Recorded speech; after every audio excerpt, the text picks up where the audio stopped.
Iglesia Beula. Estamos ubicados en la calle Aldata número 34, Colonia Casa Redonda, desde Mazatlán, Sinaloa, México. Si nos quieres encontrar en vía red social, busca la página en Facebook de Iglesia Cristiana Ciudad de Refugio. Ahí encontrarás todas nuestras actividades al día.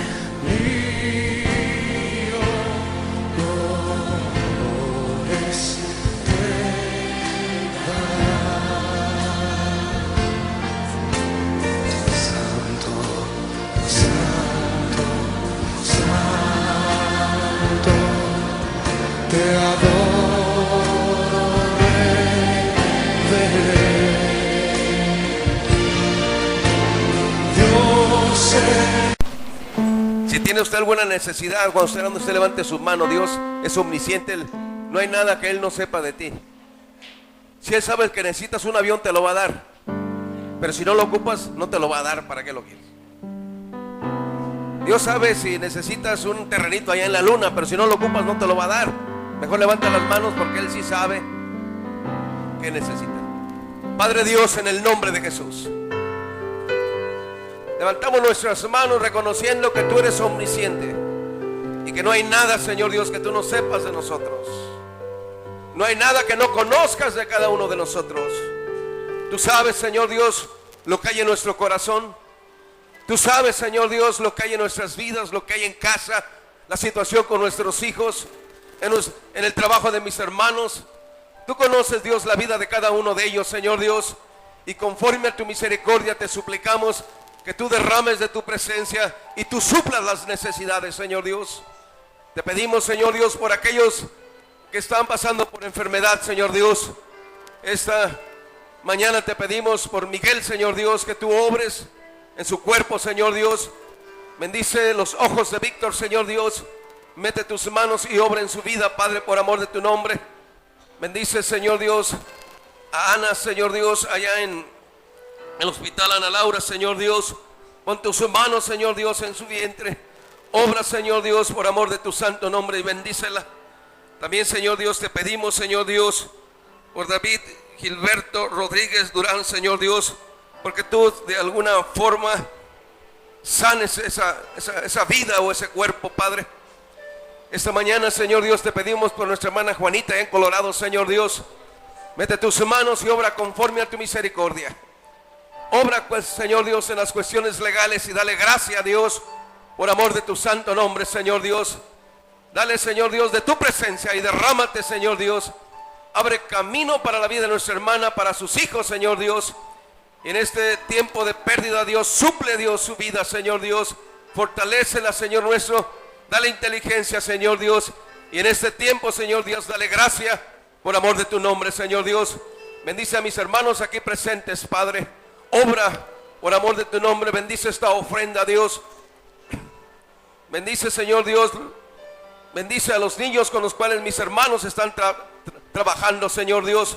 También bendice la clase de mañana de la Universidad Global, Señor Dios. Bendice también tu palabra esta mañana, Dios. Por amor de tu nombre te damos gracias, Dios. Te bendecimos, Señor. Te damos la gloria en el nombre de Jesús, Señor. Amén. ¿Puede sentarse? No me he podido mover de Éxodo 3. Y es precisamente cuando, en otras palabras, Dios le dice a Moisés que le permitan actuar como Dios. Sí, ¿por qué? Porque nuestra percepción enfermiza de Dios no nos permite darle libertad para que Él haga las cosas. Entonces hay percepciones en nuestro entendimiento que tienen que aclararse para conocer más de Dios. Si no entendemos y conocemos más de quién es Él, nosotros mismos no avanzamos porque no entendemos su grandeza. Sí, y precisamente es lo que Dios está diciendo a Moisés: déjame actuar como Dios. Sí, y lo que realmente sucede en Éxodo 3 y en todo el Éxodo de la salida de Egipto a la tierra prometida es Dios cambiando la cosmovisión de su pueblo. Entonces vamos a Éxodo 3, pero vamos a seguir estudiando sobre los atributos de Dios. Amén. El Señor es bueno. Vamos al capítulo 3. Vamos al capítulo 2, versículos 23, 24 y 25. Para ver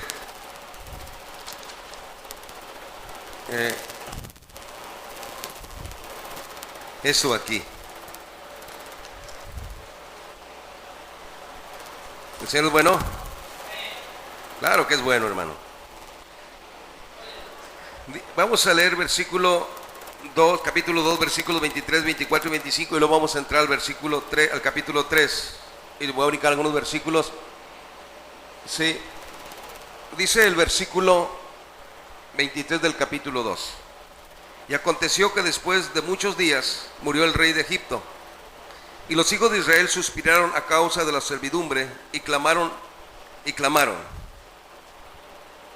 y subió a Dios el clamor de ellos. ¿Qué subió a Dios? ¿Qué es un clamor?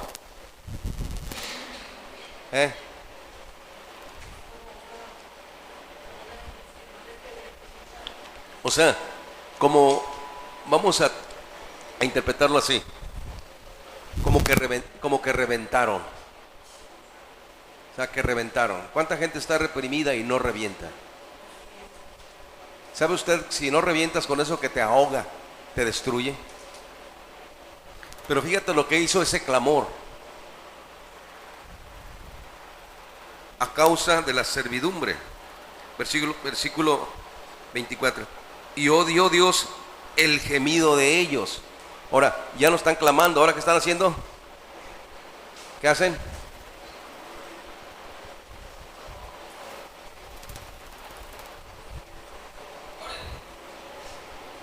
Claman y luego gimen. ¿Qué es gemir? Ah, Señor, gracias por la televisión que le dice a mi abuelita. Gracias, Señor, por la nieve que me comí en la mañana, Señor, y el chocomil que me compró mi mamá. Eso es gemir. Oh, Señor, te pido que se le ponche el carro a aquel que me cae gordo por sangrón, Señor. Ah, me cae re mal. Por favor, que le vaya mal, Señor. Que le caiga fuego del cielo. Eso es clamar. Dios permite esta circunstancia para que empiece a hacer su trabajo el vientre. ¿Cómo? Dice Jesús: el que cree en mí, como dice la Escritura, ríos de agua viva correrán. ¿De dónde? ¿De dónde? Entonces, ¿cuál es el propósito de cuál Dios nos creó con un vientre? ¿Para comer churrumais? No. Nos creó con un vientre para comer papitas. ¿Quién ha sentido esa cuestión de las ansias? Aquí. Sí. Entonces, ellos gimieron. Y este gemido, fíjese hasta dónde llegó este gemido, activó la memoria de Dios. Y Dios se acordó. Fíjese. Y oyó Dios el gemido de ellos. ¿Cómo ya dejaron de estarse lambiendo las llagas y estarse conmiserando y empezaron a decir: mete tus manos, no me la acabo, Dios? Cambia la cosmovisión de tu presencia. Ayúdame a entender quién eres. No quiero tratarte como al Pato Donald, Dios, y estar creyendo que eres algo. No eres. ¿Qué es eso? Entonces están gimiendo. Dice: y acordóse Dios de su pacto con quién. Entonces él hizo un pacto con Abraham. Sí, pactó con él. Isaac y Jacob. Y miró Dios a los hijos de Israel. ¿Y qué hizo? No los conoció, o sea, ya los conocía y los reconoció. Esa es una visión más clara. Entonces, debido a eso, viene ya cómo Dios empieza a revelarse. Por ejemplo, ¿qué es una teofanía? Una teofanía es una manifestación de Dios. Una angelofanía es una manifestación de ángeles. Una demoniofanía es una manifestación de demonios. Entonces aquí vamos a ver cómo Moisés no está preparado para una teofanía. O sea, Dios se le apareció y ahí estaba Dios y no lo conocía. ¿Por qué? Porque tiene que cambiar la cosmovisión de él.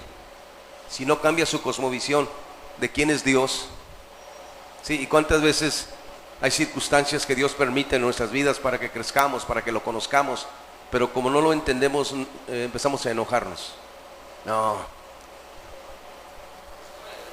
Entonces dice aquí, y oyó Dios el gemido de ellos y acordóse del pacto con Abraham. Y vamos, ¿qué fue lo que Dios pactó con Abraham? Y mire cómo Dios trabaja en tres aspectos con Abraham. La primer cosa que Dios le da a Abraham es una promesa. Una promesa es una notificación. Entonces, vamos a Génesis 12. El Señor es bueno. Génesis 12.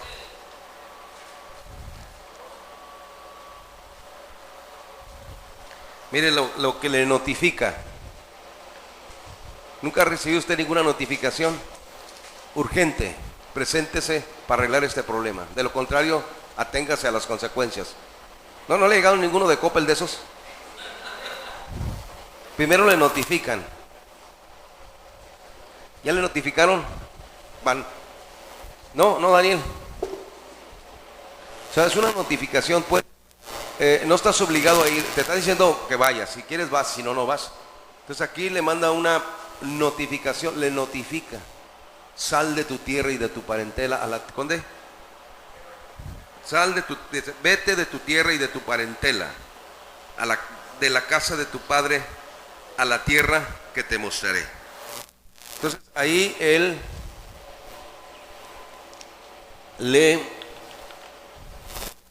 notifica. ¿Y qué es lo que hizo Abraham?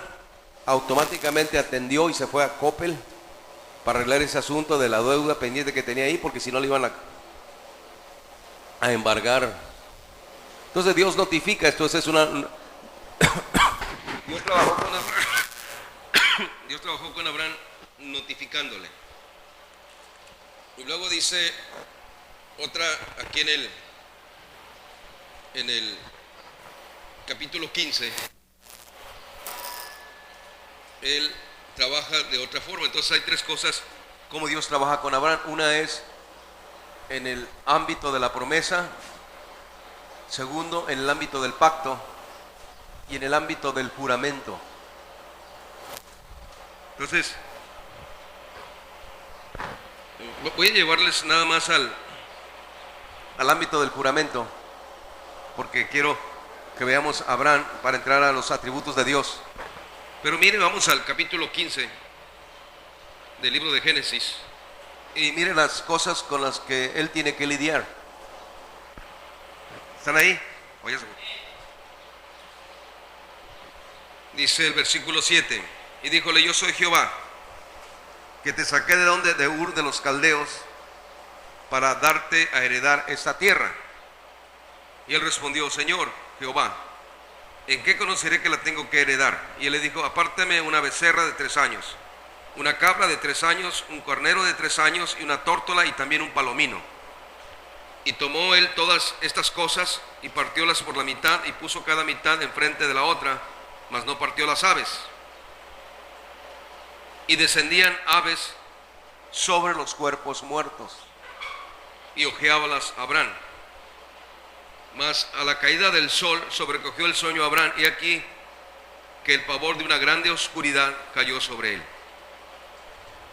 Entonces dijo Abraham: ten por cierto que tu simiente será peregrina en esta tierra no suya y servirá a los de ahí. y serán por ellos afligidos 400 años.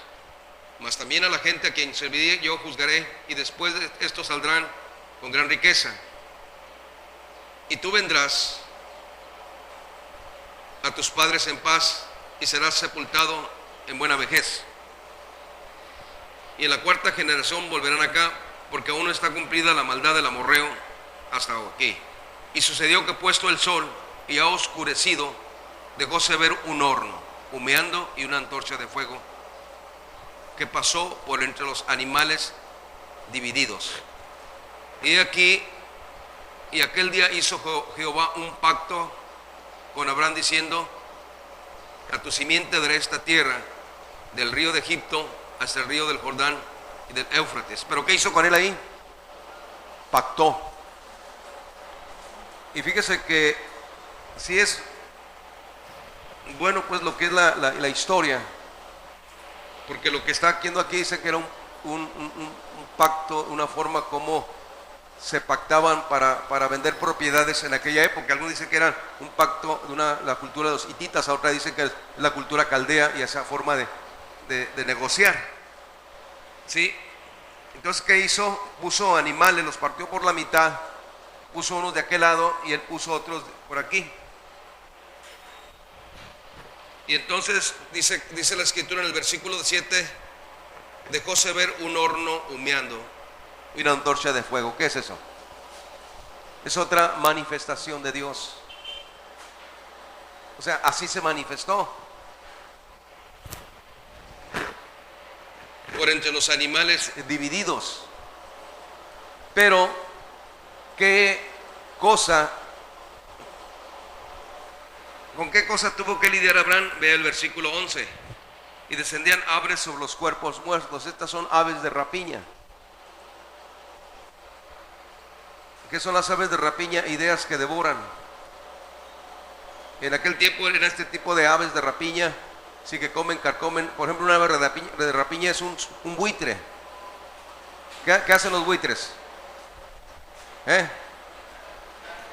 comen? Carroña. ¿Qué hacen los opilotes? Mandé. Fíjese que sí hay cosas que uno tiene que entender, porque muchas de las cosas del misterio de la risa tienen que ver con estas aves. En la voluntad de las personas que son destapadas, y algunas cosas dicen que es de Dios, pero habría que ver esto para ver las aves de la medianoche, que tienen que ver las aves de la voluntad nocturna, de la subconsciencia, de lo muy hondo. Pero estas son aves de rapiña, que quieren devorar el sacrificio, o sea, quieren devorar lo que está ahí. Dice la escritura que cuando cae la palabra junto al camino, ¿qué viene a devorarla? También se refiere a este tipo de aves. ¿Sí? Entonces uno tiene que trabajar con su corazón para que nuestras propias ideas no devoren la palabra que Dios nos está dando. A veces uno solo se encarga de destruir lo que Dios nos ha dado. Entonces aquí lo lleva hace un pacto con él. Y por eso es que aquí en el Génesis dice: y se acordó de su pacto. Entonces Dios había pactado con Abraham. Sí, y fíjese que según la historia de estas culturas, para hacer negocios, si por ejemplo una persona quería hacer negocio con otra persona para comprar alguna tierra, hacían este tipo de pactos, ¿sí? Y el vendedor y el comprador, entonces caminaban uno hacia allá y el otro hacia casa, caminando así, porque era un ritual de pacto que ellos hacían. Entonces Dios tomó esta figura para venir a hacer un pacto con Abraham. Entonces pactó con él. Y cuando él lleva en otra parte de la escritura, Dios lleva a Abraham al lugar del juramento, donde Dios jura por sí mismo que no lo va a dejar, no va a descansar hasta llevar a su pueblo a la tierra prometida. O sea, Dios juró por sí mismo de no detenerse hasta llevar a Israel a la tierra prometida. Entonces, Dios se acordó de estas cosas, se acordó de la promesa que le había dicho a Abraham. Dios se acordó de lo que había pactado con Abraham. Y Dios se acordó de lo que había, del juramento que había hecho con Abraham. Entonces, fíjese lo que la intercesión, la oración, la búsqueda, la entrega hace en las cosas de Dios. Hace recordar su pacto. Hay un pacto en la cruz del Calvario, donde Él perdonó por causa de Jesús. Y dice la Escritura, precisamente cuando ya Dios comienza nuevamente a trabajar, ahora habría que ver precisamente la percepción que Moisés tiene de Dios hasta aquí. Porque a medida que la Escritura va avanzando, Moisés va recibiendo nuevas revelaciones de Dios. Hasta aquí Moisés no conoce mucho de Dios. Hasta aquí Moisés ni siquiera sabe que Dios iba a mandar maná. Hasta aquí ni siquiera Moisés sabe que el mar se va a abrir. Entonces aquí Moisés no sabe muchas cosas. Las cosas fueron siendo reveladas en la dimensión que él va caminando con Dios. Dios va a revelarte su verdad en la dimensión de que tú vayas caminando con Él. Entonces Dios te va abriendo su palabra para que vayas entendiéndola. Entonces hasta aquí, no. Ahora, ¿cuál era la cosmovisión de Moisés? Era una cosmovisión. A ver, vamos a ver.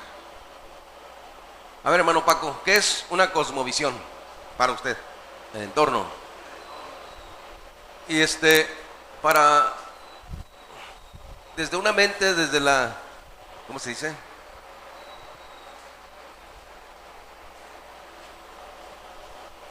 Ahorita me estoy acordando porque como estuve velando el cerebro, me está calentando para empezar a fluir. Desde una mente de trabajo social, ¿qué es cosmovisión, hermana?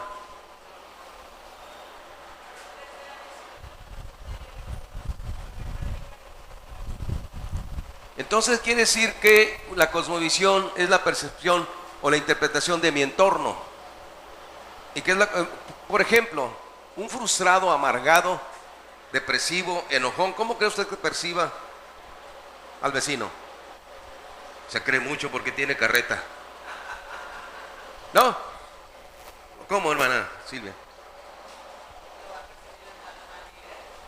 Porque su cosmovisión no está bien. Por eso es que Israel, en todo el camino Israel se está quejando porque su cosmovisión es una cosmovisión idólatra. Y Dios va a tratar con ellos. Yo había leído yo un libro y se me hacía muy injusto Dios con ellos. ¿Por qué? Porque ¿cómo es posible que están 400 años esclavos recibiendo una crisis, una brutalidad, siendo agredidos por 400 años? Entonces, decía yo, ¿cómo quería Dios que se portaran sanos? Pues no. Pero encontré en la Escritura que Dios le dio los elementos para que su mente fuera sanada. Dios dio todos los elementos para que ellos fueran sanados. Por ejemplo, ¿para qué les dio maná?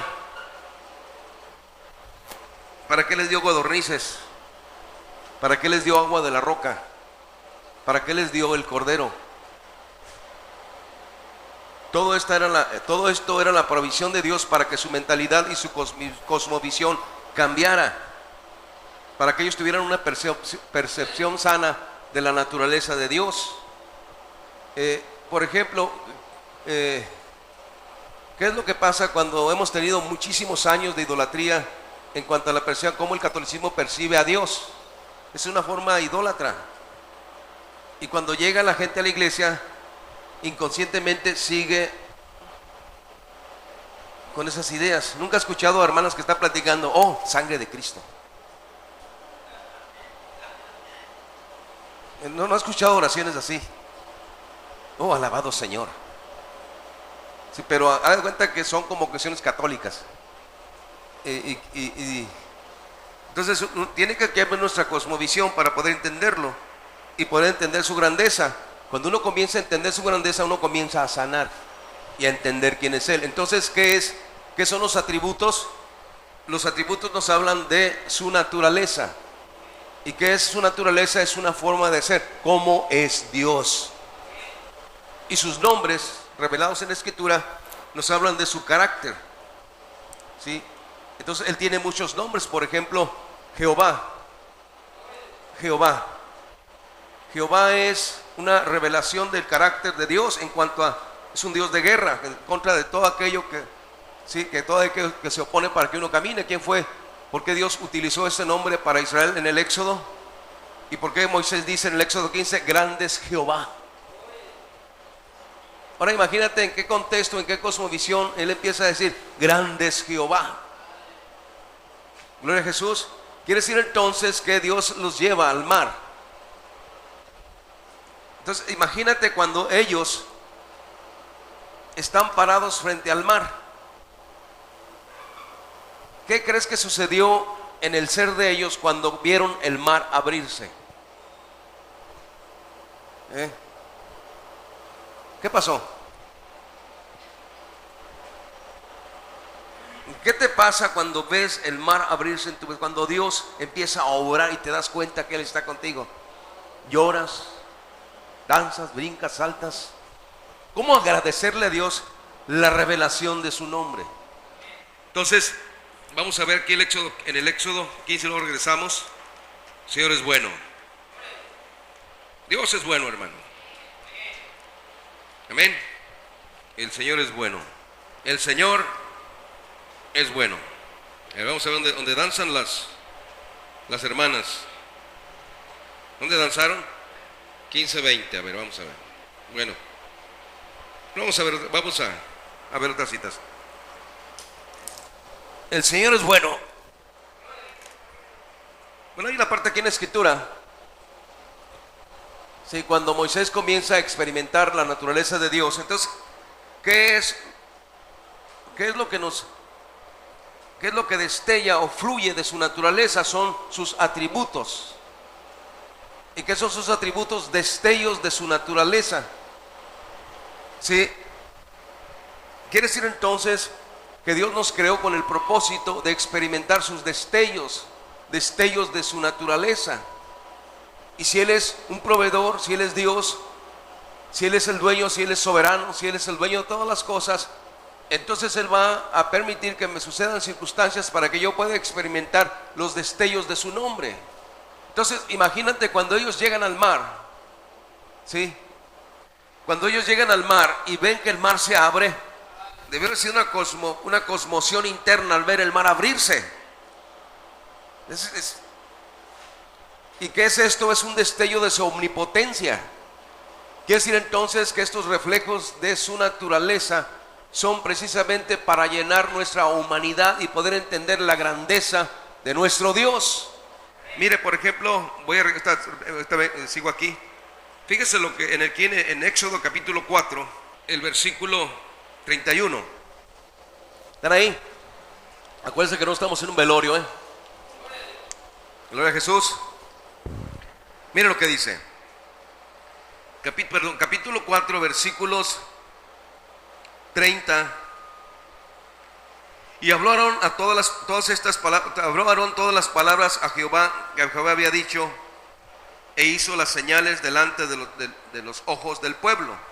Y el pueblo creyó, y oyendo que Jehová había visitado a los hijos de Israel, y que habían visto su aflicción, inclináronse y adoraron.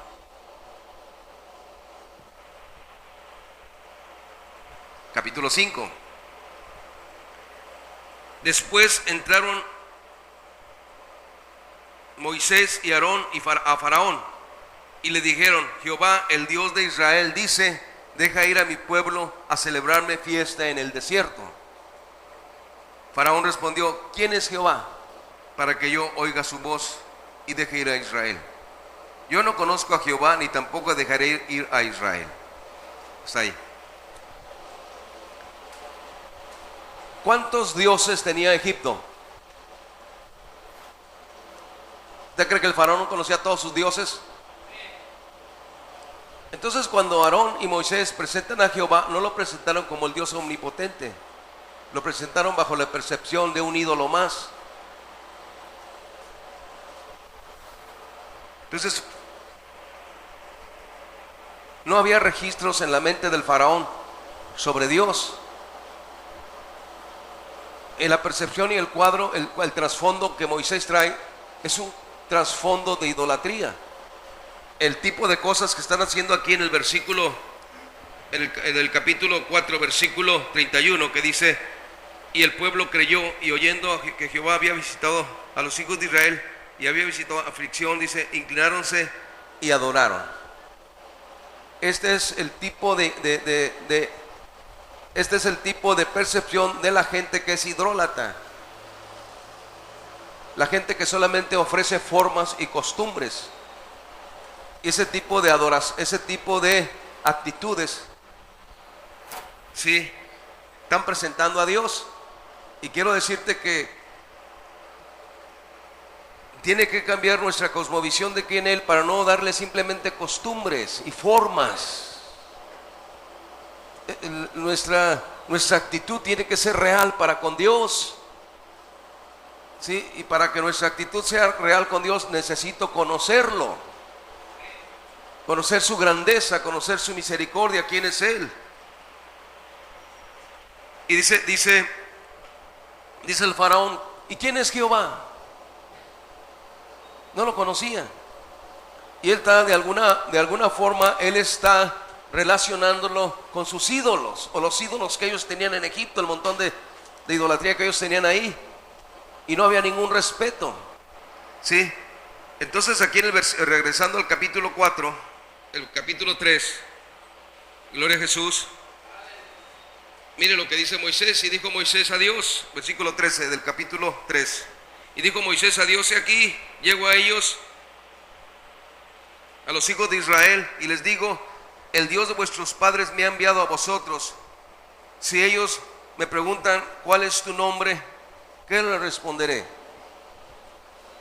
Todavía este cuadro de la percepción, de la cosmovisión que Moisés tiene, es una cosmovisión de idolatría, porque lo está comparando con otros dioses.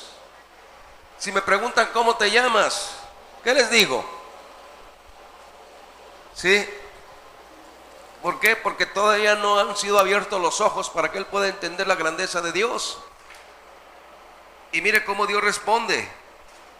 Dios responde precisamente porque la percepción que Moisés tiene de Dios es de idolatría y es un insulto a su naturaleza. Está insultando su naturaleza. ¿Por qué? Porque Dios no puede ser comparado con nadie. No hay nada que se parezca a Dios. No hay nada con lo cual podamos compararlo. No existe nada creado. No existe nada creado que pueda compararse con la naturaleza de su nombre. Por eso Él dijo: no hagan imágenes de mí, no hagan ideas. Gloria a su nombre. ¿Por qué? Porque la mente enferma, la percepción enferma nunca hará una buena cosa de quién es Él. Y Él dice Moisés: ¿cuál es? Dice: si ellos me preguntan cuál es tu nombre, ¿qué les digo? ¿Sí? Y esta respuesta, o esta pregunta que está haciendo Moisés a Dios, es de la percepción de gente que tiene idolatría. Quiere decir entonces que Moisés está en el proceso de que tiene que cambiar su naturaleza, porque él no conoce la grandeza de Dios. Y entonces Dios lo llamó a la zarza, o ese monte donde él recibe la revelación, porque él tiene que conocer a Dios, él tiene que respirar a Dios, él tiene que inhalar a Dios, él tiene que conocer a Dios, sus ojos tienen que ser abiertos, él tiene que experimentar a Dios, él tiene que sentir a Dios, él tiene que sentir el poder de Dios en su propia vida, de tal forma que cuando él vaya a compartirlo, no simplemente va a compartir ideas, no va a compartir simplemente cosas que ha aprendido. Tiene que estar el impacto de su presencia en su nombre, tiene que estar el respaldo de la gloria de Dios en su propia vida, de tal forma que cuando habla de Dios, la gloria de alguna manera de Dios en la vida de Moisés era para impactar a la gente. Gloria, bendito sea el nombre. ¿Por qué? Porque mucha gente no impacta. Porque mucha gente es muy religiosa. Y no se trata de corregir vidas o corregir personas. Se trata de que mi ser reciba, inhale la naturaleza de su nombre, y que mi voluntad sea impactada de la presencia de Él y de quién es Él, para poder entender su grandeza. Por eso Moisés, cuando ve maravillas de Dios y Moisés empieza a ir, dice: ¿quién como Jehová? Gloria a Dios. Entonces cuando él dice: ¿quién como Jehová? ¿Sabes desde dónde viene esta expresión en su ser? Todas sus creencias de idolatría fueron derribadas, y él se da cuenta que Dios es extremadamente poderoso, que Dios es grande, que Dios es misericordioso, y él ve esta gloria de la gloria de su nombre, y se da cuenta que no hay nada con qué compararlo, y entonces la expresión en su propio ser dice: ¿quién como Jehová? Pero se tiene que vivir una experiencia, porque cuántas veces nuestra percepción, nuestra cosmovisión, más en nuestra propia cultura, una cultura llena de idolatría, ¿sí? Una cultura, nuestro país es una bendición. Nuestro país es decía el pastor de ayer, habló de los 3 paraísos, el cuarto es México. Es una grandeza en nuestro país, pero lo están saqueando, se están llevando todo. Nos van a dejar el puro cascarón. Dice una cosa que estaba leyendo: los canadienses se han llevado más oro que los que se llevaron en la conquista. Están saqueando la tierra, están comprando minas por todos lados, están llevando el oro y la plata. Sí, nuestro propio país, nuestros propios políticos no se ponen de acuerdo y nos venden, están vendiendo nuestro país. Usted dice que la cosmovisión, necesitamos el evangelio, necesitamos la palabra de Dios. Dios nos ha bendecido, lo que no nos ayuda es esto. Gloria a Jesús. Entonces, para que mi ser cambie, necesito inhalar a Dios, necesito respirar a Dios, necesito conocer a Dios, necesito ver su grandeza. Entonces, uno de sus primeros atributos es precisamente la soledad de Dios. ¿Y qué es la soledad de Dios? Cuando solo Dios era.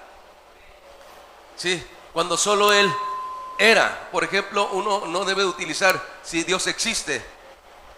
Si uno utiliza el contexto Dios existe, o esto de Dios existe, quiere decir que tiene principio y fin. No, Dios no existe, Dios es, Él siempre es.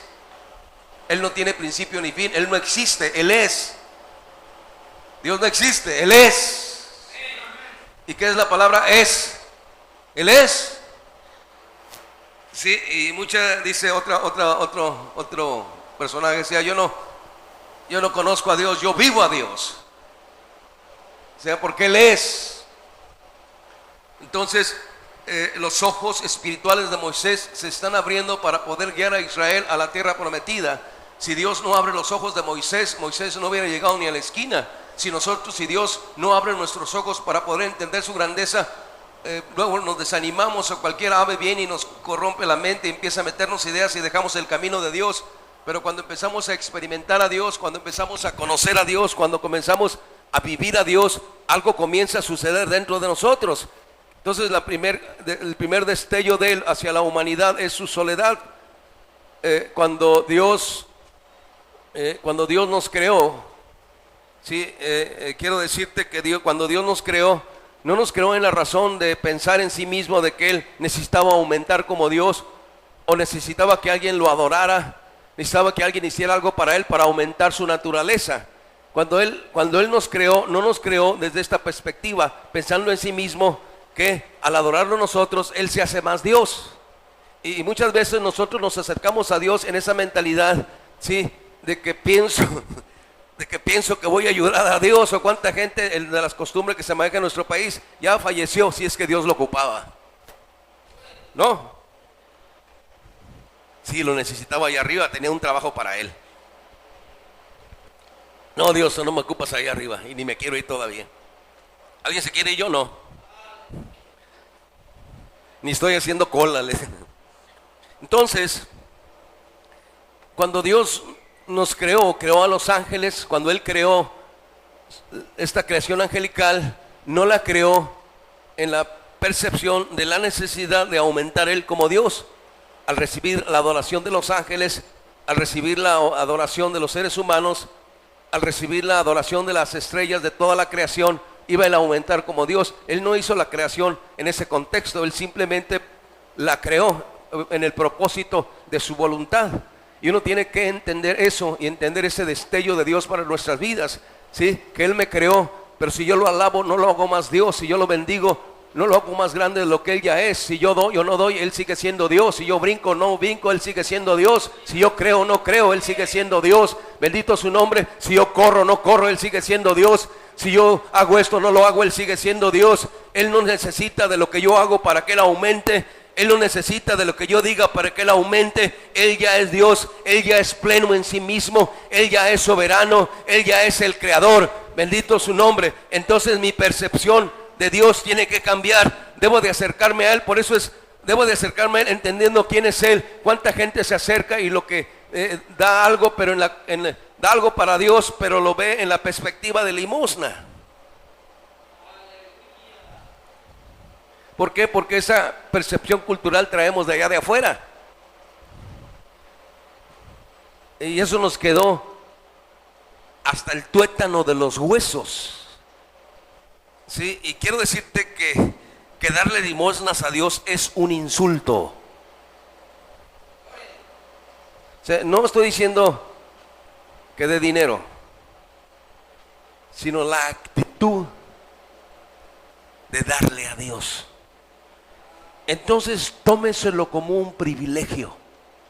Dios me dio la capacidad y la bendición de darle de lo que Él me ha dado. Así sea un 5. Pero tiene que cambiar la cosmovisión. ¿Sí? Entonces este destello de Dios es precisamente para que lo conozcamos. Quiere decir entonces que si Dios nos creó y creó nuestra humanidad y creó nuestros sentidos, creó nuestra alma, creó nuestro espíritu, creó nuestro cuerpo, todo está diseñado para que Él ponga de Él en nosotros, bendito su nombre, para que Él ponga de lo que Él es en nosotros, bendito su nombre, gloria a Jesús. Entonces le dice Elipaz o Eliú a Job: ¿en qué beneficia el sabio a Dios? ¿Y en qué se beneficia a Dios con tu justicia? O sea, que tú te portes bien no hace a Dios más grande de lo que Él ya es. Inclusive hay una cita muy fuerte en el libro de los Salmos, que ni el sacrificio de Jesucristo hace a Dios más grande de lo que Él ya es. El sacrificio de Cristo tiene un propósito, pero no hace a Dios más grande de lo que Él ya es. El sacrificio de Jesucristo nos da una revelación de quién es Él. Gloria a Dios. Entonces, Él es Dios. Y mi percepción de Él tiene que cambiar. Si yo levanto mis manos, no lo hago más Dios de lo que Él ya es. Me lleno de Él y el bendecido soy yo. ¿Sí? Le dice Eliú a Job: ¿en qué beneficia el sabio a Dios? ¿A poco porque quién fue el que hizo el átomo o descubrió el átomo? ¿Tú, Juan, lo descubriste? ¿Quién fue? El Abraham. ¿Tú, Abraham, descubriste el átomo o fue Einstein? ¿En qué benefició a Dios en su naturaleza para que Él aumente que Einstein haya sido muy inteligente? En nada. Si no hubiera existido Einstein, de todas maneras Dios es Dios. Dios dice: ¿en qué beneficia el sabio a Dios? En nada. Dice: ¿en qué beneficia? Le dice Eliú, ¿por qué? Precisamente porque está corrigiendo a Job. ¿En qué beneficia? Le dice Eliú a Job: ¿en qué beneficia tu justicia a Dios? Que tú te portes bien, que seas bueno, ¿en qué lo beneficias? Él ya es Dios, el beneficiado es tu prójimo. Pero Él no va a aumentar. ¿Sí? Y precisamente Dios viene a trabajar con Job para ubicarlo y para cambiar su cosmovisión de Dios. Y eso es el evangelio: cambiar nuestra cosmovisión de su naturaleza y entender su grandeza, para levantar nuestras manos y entender que Él es todo, que Él es soberano, que Él es justo, que Él es bueno. Bendito su santo nombre. Gloria a Jesús. Gloria a su nombre. Y esto de su omnipotencia. Su omnipotencia es otro destello de su naturaleza. ¿Qué es omnipotencia? que no hay nada que Él no pueda hacer a mi favor para que yo me acerque a Él. ¿Sí? ¿Y cuánta gente quiere utilizar esta omnipotencia de Dios? La omnipotencia de Dios no es para dar cumplimiento a los caprichos humanos. Muchas de nuestras oraciones están mal hechas. ¿Sí? ¿Qué es la omnipotencia de Dios? ¿En qué me beneficia la omnipotencia de Dios? Es un destello de su naturaleza para que yo pueda entender su grandeza. ¿Qué es su omnipotencia? Que no hay un agujero donde Él no pueda sacarme. Que no hay ningún desierto por donde Él no pueda sacarme o guiarme. Que no hay ningún desierto donde Él no pueda alimentarme.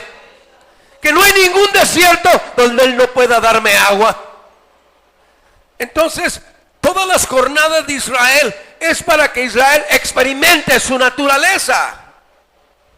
Porque el propósito de Dios era que llegaran a la tierra de Canaán. Porque Él tenía el propósito. Quiere decir entonces que cuando cambia mi cosmovisión de Él y empiezo a entender su potencia, si estoy pasando por alguna circunstancia, entenderé que Él tiene un propósito. Entenderé que la situación que estoy viviendo no es un relleno o porque se salieron las cosas de control. Dios no pierde el control. Él es soberano. Bendito su nombre. ¿Sí? ¿Y qué es lo que sucede cuando mi percepción de Él comienza a cambiar? Entonces, yo sí estoy de acuerdo que la religión es la culpable de aniquilar el pensamiento crítico. Tienes derecho a pensar, pero a pensar bien. Porque yo a veces pienso y le devuelvo las galletas al Abelito. A veces que piensa, pero piensa cómo agredir al prójimo. ¿Qué es su omnisciencia? Entonces, ¿qué es lo que hace la religión? Insulta a Dios, rebajándola al nivel de ídolo. Es una burla. Esa es la mentalidad de un idólatra.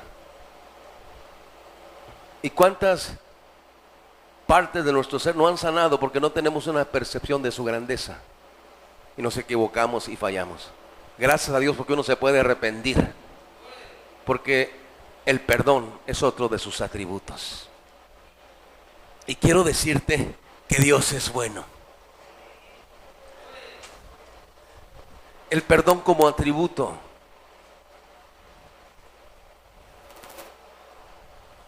Mira, nada más vamos a Juan capítulo 8. Juan capítulo 8.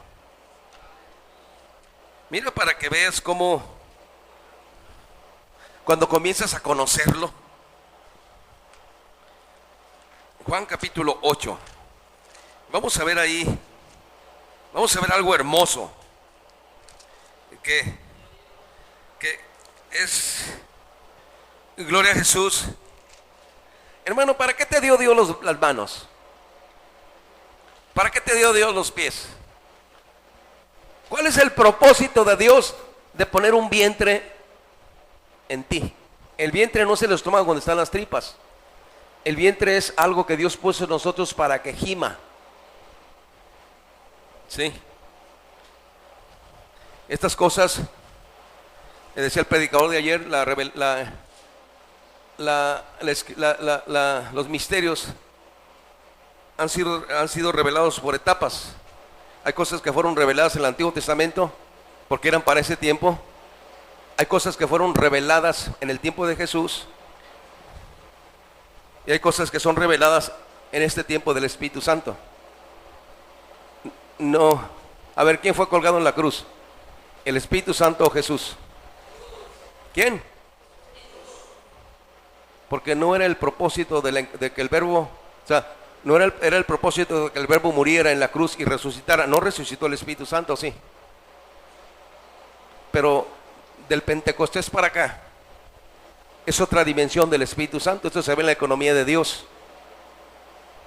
y ya viene el fluir de las lenguas. Eso no fue en el tiempo de Jesús, porque ese no era el ministerio de él. El ministerio de él era morir en la cruz, bajar al infierno, resucitar, irse a la diestra del Padre, ser entronizado, y luego cae el derramamiento del Espíritu Santo y entra a otra dimensión de la iglesia.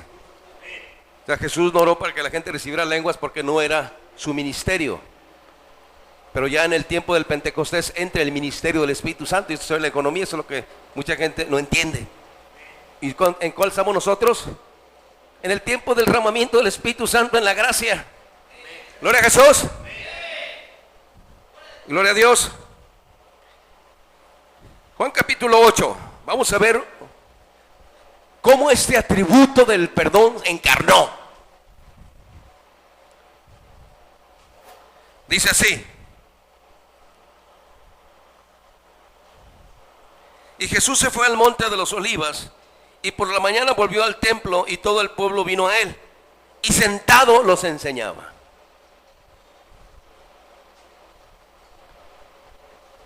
¿Sí? La otra vez yo vi a un predicador que tenía una silla alta y estaba sentado con agua compartiendo, y dije yo, sacrilegio. Y luego, ¿sabe qué hice? Me rasgo las vestiduras. Pero después vi aquí y él estaba sentado enseñando. Dije, soy religioso, Dios. Entonces hay muchas cosas que son formas, pero era como una especie de conferencia que estaba dando, y todo este audio estaba hecho para compartir así. Pero mire, y sentado les enseñaba. Entonces los escribas y los fariseos le traen una mujer tomada en el adulterio, y poniéndola en medio, dícele: maestro, esta mujer ha sido tomada en el mismo hecho del adulterio, y la ley de Moisés nos mandó apedrear a tales. ¿Tú pues qué dices? Mas esto decían tentándole para poder acusarle. Pero Jesús, inclinándose hacia la tierra, hacia abajo, escribía en la tierra. Y como perseveraban preguntándole, enderezóse y díjoles: el que de vosotros esté sin pecado, arroje contra ella la piedra primero. Y volviéndose a inclinar hacia abajo, escribía en la tierra.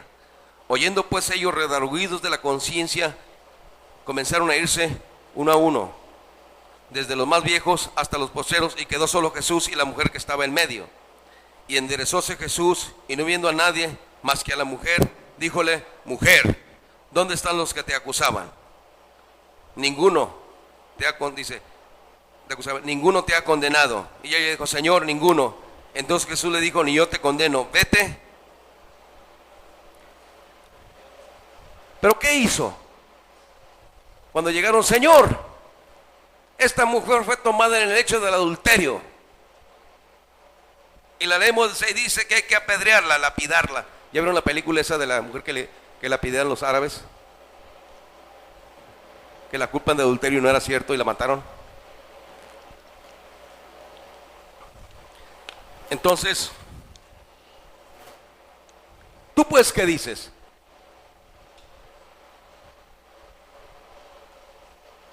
Y luego miren lo que dice: ¿tú pues qué dices? Pero esto decían tentándole para poder acusarlo. Pero Jesús, inclinándose hacia abajo, escribía en la tierra. ¿Dónde escribió? ¿Qué escribiría en la tierra? ¿Qué estaba escribiendo ahí en la tierra? Fíjese que en las cuestiones del perdón es muy importante este contexto. De hecho, los judíos, por ejemplo, ¿dónde está? Si la agarraron en el hecho de adulterio, ¿dónde está el hombre con la que ella está cometiendo adulterio? ¿Por qué no lo llevaron? ¿Dónde lo dejaron? Ahí en la ley. Yo siempre he tenido esta idea. A lo mejor fue una figura de ellos, algún personaje que ellos conocían. ¿Sí? Dice, yo he querido pensar, esto es mi punto de vista: si lo llevamos y él es autoridad entre nosotros, ¿qué va a decir el pueblo? Mejor que se vaya y vamos a llevarla a ella. ¿O quién sería? ¿Por qué no? ¿Por qué? ¿Por qué no los llevaron a los dos? Porque la mujer, por cuestión de cultura, el patriarcado, y la mujer no tenía voto. La mujer no era valorada como lo que es. No había dignidad en su época. Esas culturas orientales son brutales. ¿Sabe lo que hacen con las mujeres? Les cortan el clítoris, las mutilan. Están locos. Y en esta época estaba muy fuerte esa forma de pensar en contra de la mujer. Y todavía, pues, el hermano está platicando del patriarcado y del machismo. Imagínense si se casó con un machote. Llévelo a terapia. Uno que se quede Pedro Infante, y el otro se pone chamarra negra y le hace ay, me habla. A ver, ¿a quién chifló ahí? ¿Quién chifló? No lo digo por nada, si el hermano está hablando de mí, no. Lo llevaron.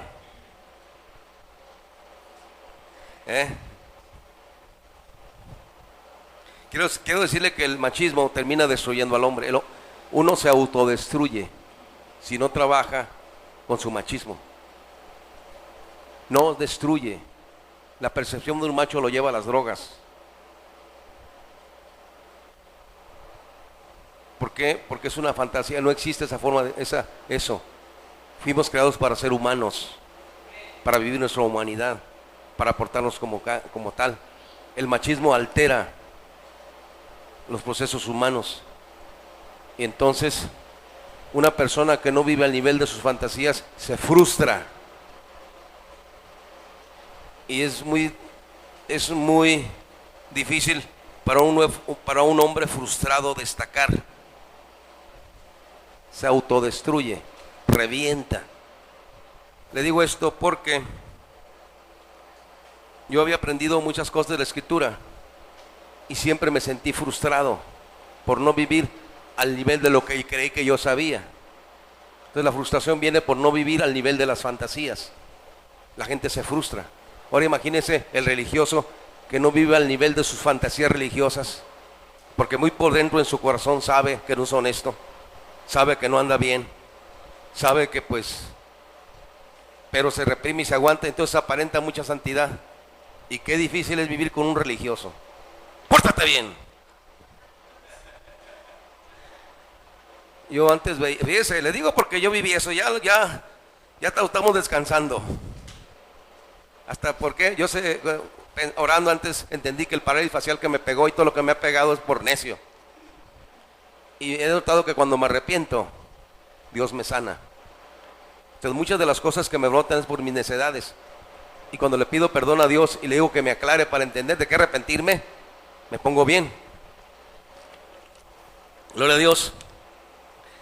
Pero yo me acuerdo cuando Abraham estaba chico y Isaí y Ruth, cuando llegaba a la casa, se me quedaban viendo, pero me veían el rostro. Y siempre pensé, ¿por qué me miran? Después entendí, están viendo cómo llego. Si llego como papá buena onda, vámonos a los tacos, vénganse, vámonos a hamburguesas. O llego como religioso. Sí, me di cuenta de eso. Y ahí me ayudó mucho el curso ese que dieron de diplomado de violencia intrafamiliar, porque me di cuenta que por dentro estaba muy confundido. Y esto me ubicó y me di cuenta que mucha religión me dañó. Y no es fácil deshacerse de eso a menos que le pidas perdón a Dios. Uno tiene que arrepentirse de los bloques institucionales, de las cosas que nos están acaparando, porque eso nos ahogan. Dios nos hizo para seguirlo a Él. Entonces aquí, en este contexto,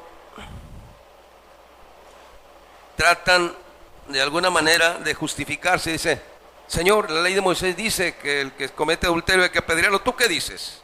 Entonces él se inclina y comienza a escribir. Hay nombres en hebreo para perdón. Hay diferentes palabras para perdón y una de ellas es nazón. Y nazón, en la palabra perdón es nazón, pero nazón significa inclinarse y levantarse. Esto es una bomba, hermano, porque es un destello del perdón de Dios inclinándose para perdonarnos. Wow.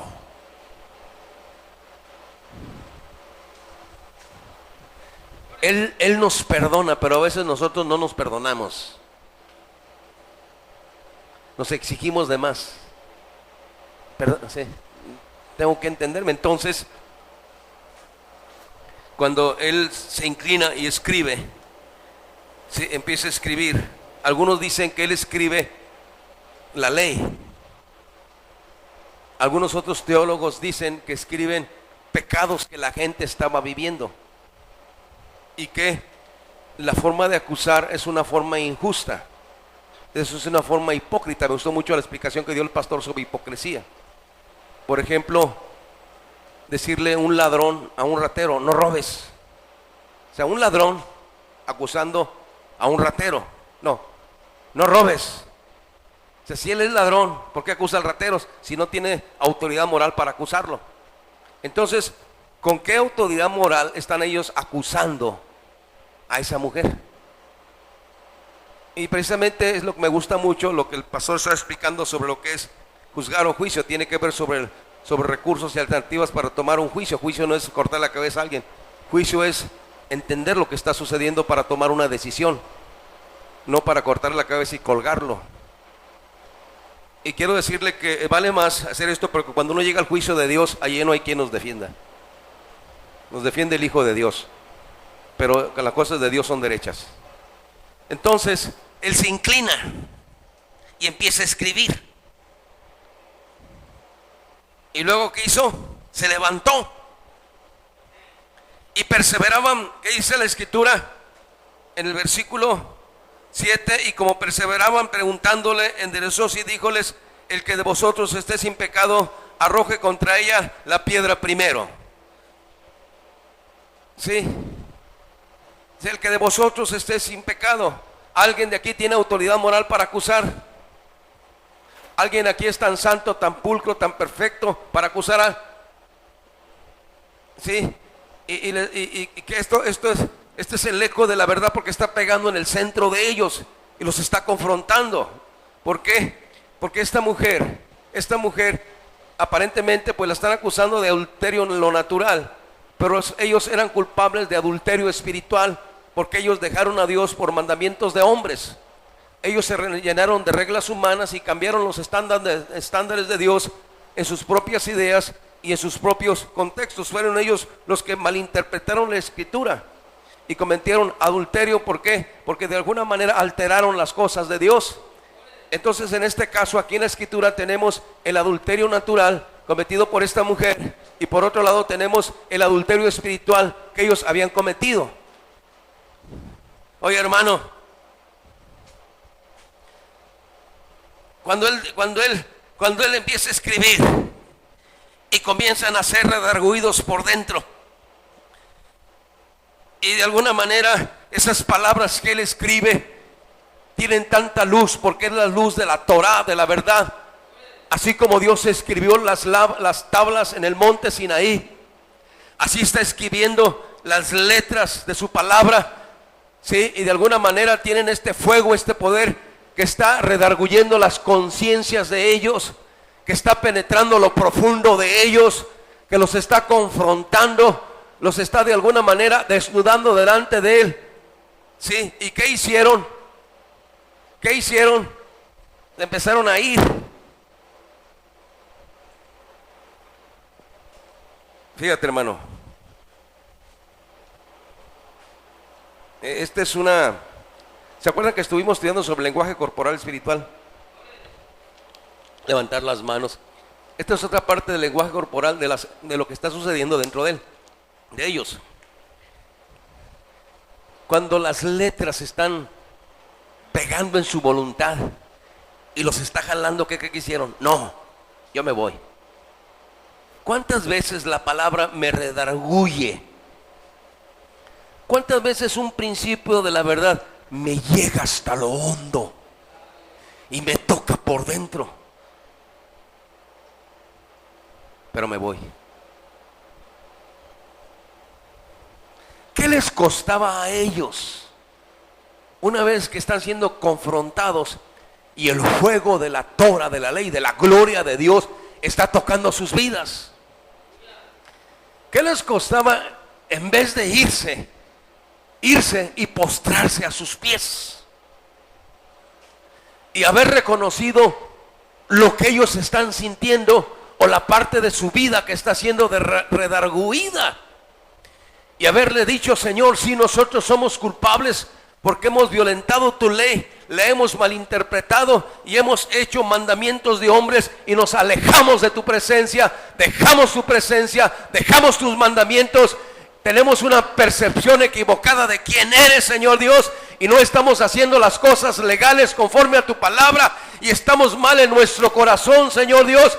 Venimos a tus pies para que tú nos perdones, Señor Dios, perdones nuestras vidas, para que endereces nuestro caminar, para que endereces mis pensamientos, para que endereces mis sentimientos. Mis sentimientos ya no me jalan a ti, mis sentimientos ya no me jalan a tu presencia. Ya hay por dentro algo que me está retirando. He quitado mis manos del fuego, he quitado mis manos de tu presencia, Señor Dios. Pero estoy aquí para pedirte perdón, Señor Dios, por la percepción equivocada de quién eres, Señor Dios, y el insulto de mi mente en contra de tu voluntad. Porque tú eres Dios. Se fueron.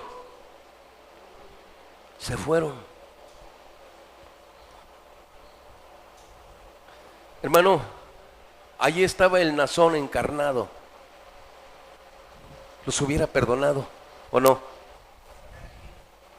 Así de sencillo. Hubieran sido perdonados.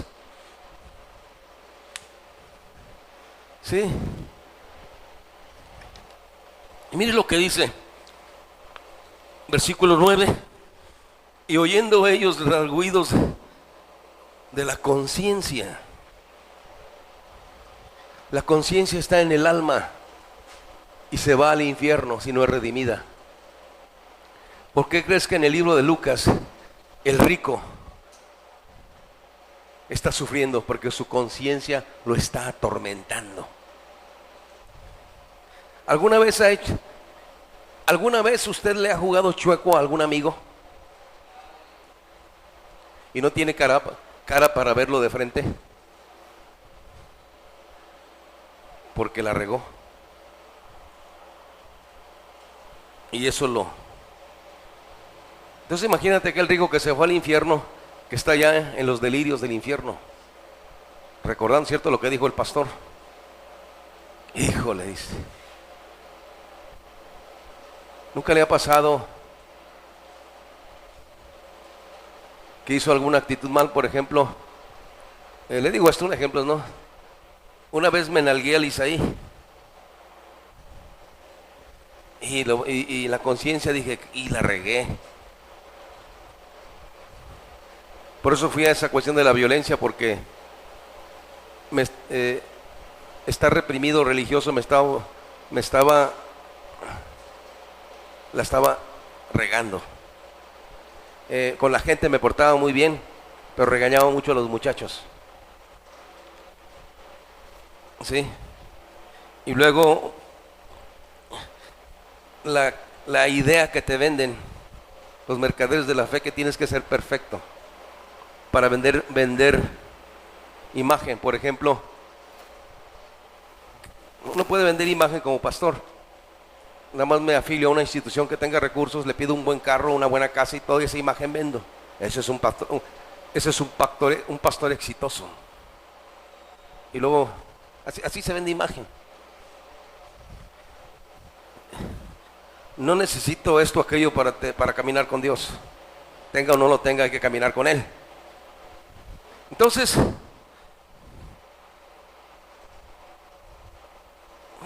y luego fíjese lo que me dijo, que no me dejó dormir esa noche. Oye, papá, ¿qué pasó? El Luis tiene bicicleta y su papá es bien borracho.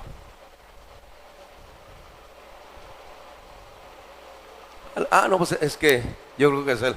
Yo creo que él haber sacado fiada, le digo. Y ya me fui a dormir. Y la noche que despierto con ese de, ¿por qué me dijo eso? Y tú que eres santo, y tienes alas. Y eres un apóstol. Das cátedras. Y él que su papá es un borracho, se preocupa por comprar una bicicleta a su hijo. Ah, cómo me hizo llorar eso. Cosas así, cosas de esas está pasando con ellos, porque su conciencia sigue siendo redarguida. Y entonces, para callar mi conciencia, tenis ahí para que compres. Pero la conciencia no descansó, seguí con sentimiento de culpa. Y la culpa es como el óxido en el metal, la carcome el metal, así carcome el alma. Entonces, ellos fueron redarguidos. ¿Y quiénes fueron redarguidos? Los fariseos, los que se creían santos, los religiosos, los que manejaban apariencia, los que eran hipócritas. Y luego dice, oyendo ellos redarguidos de la conciencia, salíanse uno a uno, y comenzó desde los más viejos hasta los postreros, y que solo Jesús y la mujer que estaba en medio. Y se endereza Jesús.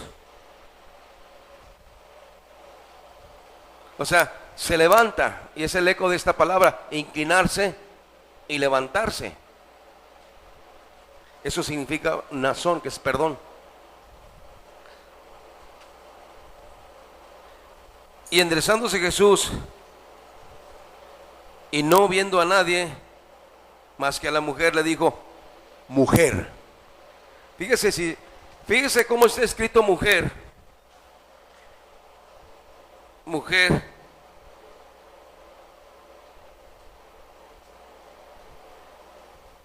En el versículo 4 dice, maestro está con mayúscula. ¿Esta qué? ¿Con qué está? ¿Con mayúscula o con minúscula? ¿Con qué? Con minúscula. Y acá está con mayúscula. Quiere decir que le regresó su dignidad. El perdón nos regresa o nos da dignidad. Ser perdonados nos da dignidad. ¿Por qué? Porque ya no actuamos porque la conciencia nos redarguye. ¿Sí? Quiere decir entonces que los atributos de Dios son destellos, y todos estos atributos son de alguna manera son reflejos de Dios también a través de su Hijo. Gloria a Jesús. Entonces ellos, dice el Señor, mujer, ¿dónde están los que te acusaban? Ninguno te ha condenado. Y ella dijo, Señor, ninguno. Entonces Jesús le dijo, ni yo te condeno, vete y no peques más. ¿Sabes qué significa entre muchas cosas la palabra condenar? Condenar, una persona que tiene pensamientos de condenación es una persona que sufre trastornos emocionales porque siempre está con dolor mental, sintiéndose de alguna manera culpable. Se culpa. ¿Sí? Se culpa. Y dice Jesús, ni yo te condeno. Ni yo te condeno. ¿Cuánta gente dice, es que Dios me está castigando? ¿Por qué? Porque la religión nos enseñó un Dios malo que agarra un garrote y te pega en la cabeza cuando te portas mal. A mí me dijeron cuando estaba chiquillo, no más que te vayas de vago, Dios te va a castigar. Y luego cuando estaba temblando el cielo, allá cuando estaba lloviendo, que hacía bum, bum, bum, ¿qué cree que me metieron en la cabeza? Dios está enojado. Acuéstate, porque Dios está enojado. ¿Sabe cómo está bajo la almohada? Entonces esto tiene que cambiar y entender la grandeza de su misericordia. ¿Qué es su omnipresencia? Que no hay un lugar donde pueda esconderme de Él. No hay un lugar donde Él no esté en mi ser. No hay un lugar que de alguna manera Él no pueda entender. Entonces cuando Dios lleva a Moisés a la zarza y va a experimentar esos 40 años. Es precisamente para que Israel experimente la naturaleza de Dios. ¿Por qué crees que Dios llevó a Israel al mar? Para que experimentara su poder. ¿Por qué crees que Dios nos lleva a determinadas circunstancias de la vida? Para que experimente su poder, para que experimente su gracia y su misericordia. Las circunstancias que vienen a nuestra vida tienen un propósito en la mano de Dios, en la voluntad de Dios. ¿Y cuál es el propósito de Dios? Que lo conozca a Él. Bendito su nombre, bendito su nombre, gloria a su santo nombre. ¿Cuál es? O sea, todas estas cosas. Entonces había escrito yo aquí esto. Los atributos de Dios nos dan una idea de su naturaleza, sus diferentes nombres nos dan una idea de su carácter divino, que inspira temor e incita a adoración. Cuando empiezas a conocerlo, no necesita decirte el que está cantando, levanta tus manos. Como lo conoces, solo levantas tus manos. Cuando vienes a escuchar la palabra y lo conoces, no necesitan decirte, hermano, por favor, no haga tanto ruido porque están orando. Como conoces a Dios, tú solo no haces ruido y respetas al otro que está orando, porque lo conoces. Gloria a Jesús. Dice, no habrá nada ni nadie sino Dios en la eternidad. No, dice, no había nada ni nadie sino Dios en la eternidad. A esto se le llama el Selash. ¿Qué es el Selash? El silencio. ¿Cómo crees que comenzó la creación? Antes de la creación había silencio. Hermano, si Dios, cuando vayas a orar, no te dan ganas de llorar, no finjas que estás llorando. No te va a funcionar. Pero si te toca y lloras, pues llora. Sí. Si te quebranta, aprovecha. ¿Por qué? Por lo que vamos a ver. Gloria a Dios. ¿Qué es el Selash? Es el silencio. Fíjese que estaba yendo yo en internet y pregunté con unas personas para buscar algo sobre la escuela del silencio. Lástima que es católico, pero hay cosas que hay que ver ahí. Pero cuando solo Dios es, que no había nada creado, había un silencio pleno. Y cuando comienza la creación brota a través de las ideas. Para que Él te hable, debe de haber un silencio pleno en tu ser. Y para eso hay que deshacernos de todos los ruidos que uno trae por dentro. Entonces en la oración, si tú no quieres orar, guarda silencio y deja que el otro ore. Aquí es la iglesia, es el lugar donde venimos a buscar a Dios y merecemos respetarnos. Yo merezco que usted me respete y yo tengo que respetarlo a usted. Entonces, ¿qué pasa? ¿Qué pasa cuando alguien está hincado? A ver, híncate, Juan. Como que estás orando ahí. Como que estás ya como que llegaste al tercer cielo. Y luego paso. ¿Qué es eso? Es una falta de respeto. Tengo que respetar al que está orando, porque venimos a que Dios nos hable. Yo a eso vengo. A mí me hablan las predicaciones. O sea, cuando estoy predicando hasta yo digo, wow, me habló Dios a mí. Como ahorita me habló, me dijo que le baje. Entonces dice, fue un silencio absoluto. Y luego empezó la creación a través de ideas. Fíjese lo que descubrí.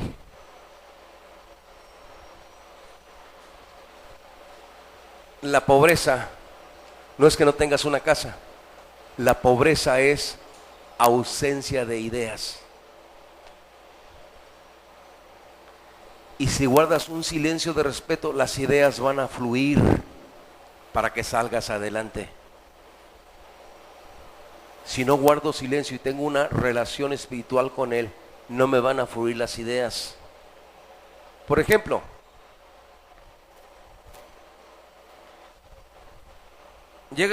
si yo voy con un arquitecto a las Piedras Blancas, llego yo, qué feo apestan. Pero el arquitecto, como tiene los conceptos de la arquitectura y sabe de construcción y todo, tiene las ideas para poner en las Piedras Blancas un edificio, porque tiene los conceptos y puede hacerlo. Yo no, él sí. Cuando te pones a leer la Biblia y te pones a estudiar y pones a buscar a Dios, te van a fluir las ideas de cómo hacerle para resolver los problemas. Él te va a dar entendimiento y sabiduría para que hagas las cosas y salgas adelante. Pero si no hay silencio, entonces si vengo a buscar a Dios y no guardo silencio, entonces imagínate, por ejemplo, si tenía razón el pastor de la hermana que estaba ahí hablando, la verdad que la mujer está un poco perturbada, pero no tenía demonios. Y luego me mandan a quitarla, se hubiera habido muy mal que yo vaya y la corra. Y pues ese era mi trabajo, estar ahí. Pero en el camino, cuando iba subiendo las gradas, pensé, Dios, no, yo no la quiero correr. No es mi trabajo. ¿Qué le digo? Y cuando me ve se sonríe. Y traía una Biblia y un folleto. ¿Y sabe lo que estaba diciendo? Gloria a Dios, eso estaba diciendo. Y digo, ¿qué le digo? ¿Quieres un refresco? Se me salió así, ¿quieres un refresco? Sí. Y unas galletas. Vente, vamos a comprarlas. Y le diga al ujier, cuando llegue, póngala ahí al tacito, que no se vaya hasta el lado, que se les fue de vuelta. Hermano, le digo esto como ejemplo. Cuando dejas que su naturaleza fluya, te va a dar ideas para que puedas actuar. Hasta te vas a quedar así. Porque así trabaja Dios, el Selash, el Dios del silencio.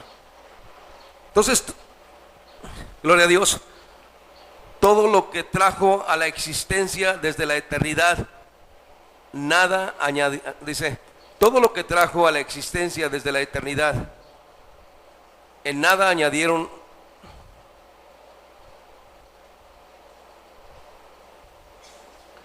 todo lo que Él trajo desde la eternidad a la existencia, en nada añadió su grandeza. Él ya es grande. ¿Sí? Si nosotros no existiéramos, Él ya es Dios. Si ya es Dios, entonces tengo que entender que Dios, conmigo o sin mí, Él es Dios. Y cuando empiezo a conocerlo en esa magnitud, empiezo a respetar al Señor. Dios no está, dice, nuestra apelación será, bueno, vamos a dedicarnos de los últimos 15. El Señor es bueno. Otro de sus atributos, sus decretos. Y sí es cierto lo que decía el pastor ayer. Sí.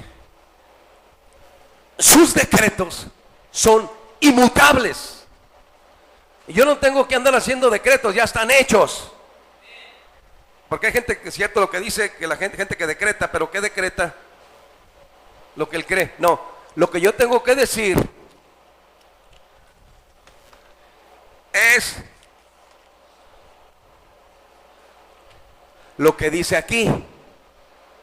Eso es lo que tengo que decir, no lo que se me ocurra. Entonces tengo que memorizar la palabra de Dios. Para cuando voy a hablar lo que Él dijo aquí. Porque ¿qué es inmutable? Inmutable es que Dios no va a cambiar. Lo que Él dijo ya es un decreto poderoso en la palabra. que a mí me pone bien. Un decreto poderoso, entre muchos decretos, cosas que él decretó. Cuando él está colgado en la cruz y está ya agonizando, cuando él va a entregar el Espíritu, él dijo: consumado es. Mire lo que le voy a decir para que ponga atención.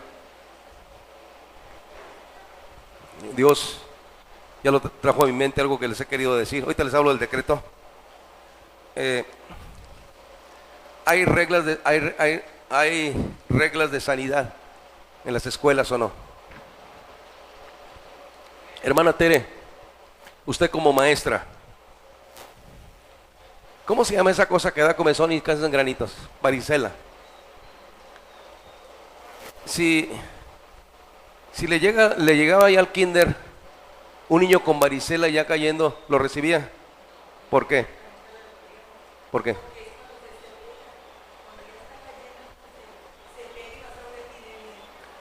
Aquí en la iglesia viene Mateo. ¿Quién conoce a Mateo? Mateo es un niño en riesgo. Que él esté vivo es un milagro. Los médicos están admirados porque él ya debería estar muerto, pero le fallaron. Esa es la expresión de los médicos. Cuando a Mateo lo iban a operar, no habían hecho en Guadalajara las cosas bien. Si operan a Mateo, Mateo se muere. Y apareció una carta donde prohibían operar. Y no saben de dónde salió esa carta. Y la carta les ordenaba que recibieran, yo no sé nada de medicina o de esas cosas, pero la carta le ordenaba a los médicos que revisaran no sé qué cosas. Y estaban enojados porque dice: hasta nos manda. Y cuando revisaron eso que decía la carta, eso tenía Mateo. Si operan a Mateo, Mateo se hubiera muerto. Entonces Mateo es un niño en riesgo que está aquí en la iglesia. No debe de enfermarse porque le bajan las defensas. Sí. La esposa de Isaí estudió enfermería y le dijo a la hermana Sole que unos niños tenían varicela y se les estaba cayendo ya la costra, y se los trajo a su mamá para decirle que no podía estar con los niños, y se enojó. No corrimos a nadie, le dijimos que no podía estar porque lo sentara aquí con ella, porque hay niños en riesgo. Para cuando usted escucha el chisme, las cosas son así, ¿o no? Mateo es un niño en riesgo. Hay hermanas que han ayudado a Mateo de aquí de la iglesia y otras gentes que lo ayudan porque de repente se le complica la vida. Pati tiene que ir hasta Guadalajara y lo que el seguro no alcanza.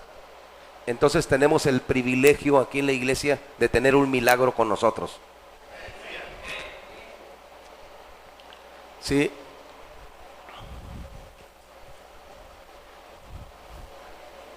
Regresando al decreto, cuando él está colgado en la cruz,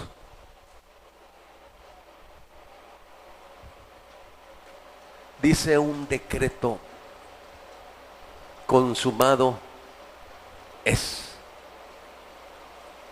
y es inmutable. Y la Biblia está llena de cosas que él decretó.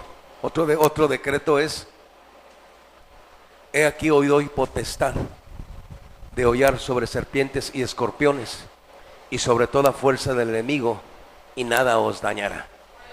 Entonces lo que la iglesia, o sea, lo que yo tengo que hacer es confesar eso que dice la Biblia, porque aquí están los decretos. Ahora, hay una conexión de trabajo entre el cielo y la tierra. Cuando Jesús dijo: toda potestad me es dada en el cielo y en la tierra, quiere decir entonces que el Padre le dio autoridad, y luego le dice a la iglesia: por tanto, vayan. Les da cobertura. Por ejemplo, nosotros aquí tenemos cobertura legal ante el gobierno. Esta es una R legalmente instituida en México. Una vez nos regalaron una batería allá en la otra iglesia que estábamos, pero el que nos la regaló un día se emberrinchó y vino por ella. Pero ya le había comprado yo platillos, se la había puesto bien, con ofrendas y lo que la gente da. El señor se quería llevar, el amigo se quería llevar la batería con todo y platillos.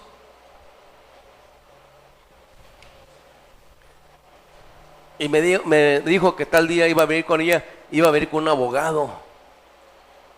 Y dije, ¿qué hago ahora? Ya sé lo que voy a hacer. Entonces fui con un abogado, que es abogado, que estaba internado en un grupo de alcohólicos anónimos, pero que fuera borracho y alcohólico no significa que no fuera abogado. Y lo fui a buscar, le digo, oye, ¿qué pasó? ¿Cómo estás? Fíjate que tengo un problema, ¿qué me aconsejas? Fíjate que me regalaron una batería y ahora me la quieren quitar. ¿Te la dieron? Sí. Hubo gente testiga que estaba ahí cuando te la dieron. Sí. Bueno, sí, está el hermano Víctor y fulano y sutano. Lo que tienes que hacer, ya me dijo que hiciera, y vas con un notario público para que hagas un acta notariada, o sea, ¿cómo se llama cuando compras una factura notariada? Y te la notarié con testigos, y esa factura notariada es la factura de la batería. En ese tiempo, cuando empezamos la iglesia ahí, era diferente ahora. Los templos eran propiedad federal. ¿Qué es propiedad federal? Propiedad del gobierno. Entonces todas las cosas, ahora ya no porque son ARs, pero antes eran propiedad federal. Todas las cosas en ese tiempo que entraban y se hacía, se escribía todo lo que tenía la iglesia y se presentaba un inventario de la iglesia, ya era cuestión federal. Y un día llegó con el abogado. Vengo por la batería. ¿Te la vas a llevar? Sí. Espérate. Y estaba allí un hermano que le dice hermano Cabañillas, así bien fuerte, bien así, ponchado. Le dije, bro, venga, se van a llevar la batería para que vea. Porque me dijeron que si tuviera testigos que vieran que la sacaba. Y le digo, mira, para que le digas al abogado, ya hizo una factura circunstancial notariada y está en el inventario del templo, y el templo entró en el tiempo que es propiedad federal. Entonces, para que el abogado sepa que si se la lleva es delito federal. ¿Qué cree que le dijo el abogado? Vámonos. Pero no hice nada, nada más le dije. Cuando él dijo consumado es un decreto divino. Esa palabra era utilizada por los gladiadores cuando peleaban en el Coliseo a muerte. Fue utilizada para, de alguna manera, pleitos a muertes. Cuando los gladiadores estaban peleando y otro caía, sí, y lo mataba, consumado es, he vencido. O sea, he vencido. Es una palabra en griego. Entonces, consumado es un decreto. He vencido. He vencido. Entonces lo que tengo que hacer es decir lo que dice ahí en la Biblia. Eso es lo que tengo que hablar.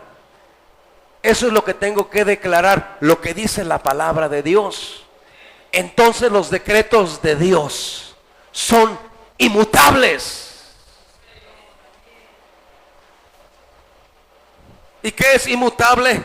Que Él no va a cambiar. Y ya está decretado el destino del hombre. sus decretos están en su plan maestro. Entonces lo que tengo que hacer es entender lo que Él ha decretado, lo que Él ha hablado, y eso tengo que declarar. Cuando Jesús dijo, toda potestad me ha sido dada en el cielo y en la tierra. Por tanto, id y darle una calentada al diablo. ¿Cómo? Dice, por tanto, id. Eso es un decreto. Entonces el cielo le dio a la iglesia la facultad de declarar lo que está decretado aquí. Y el cielo no va a ejecutar si la iglesia no decreta lo que dice la palabra de Dios. Esto es algo así, por ejemplo, cuando sale un decreto en Estados Unidos y el presidente de Estados Unidos decreta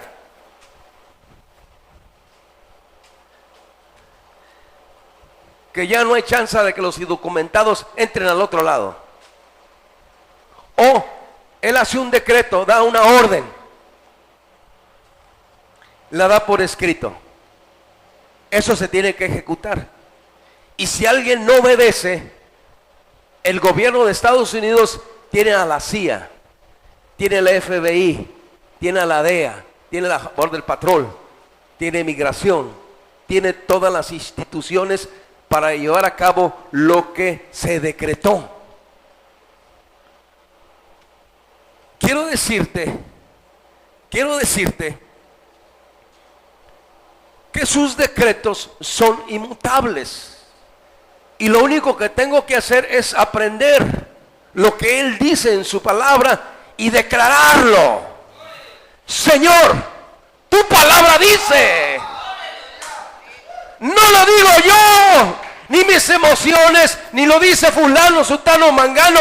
Lo dice la Escritura, lo dice tu palabra, lo dices tú, Señor, y eres inmutable. Hermano, ¿y qué es lo que tengo que hacer? Dejar que sus decretos invadan mi mente, dejar que sus decretos llenen mi entendimiento. Por eso Israel tenía que comer del cordero, tenía que comer de los pies, tenía que comer del pecho de esta parte y tenía que comer la cabeza del cordero, porque en la cabeza del cordero está el plan maestro, y en el plan maestro están sus decretos. Y yo tengo que leer la Biblia, tengo que asimilar la Biblia, tengo que estudiar la palabra de Dios para que mi mente se llene de decretos de la verdad de Dios. Bendito es su nombre, y pararme en ellos. Gloria a Jesús, porque sus decretos son inmutables. Dios lo va a cambiar, Él los va a ejecutar y los va a llevar a cabo.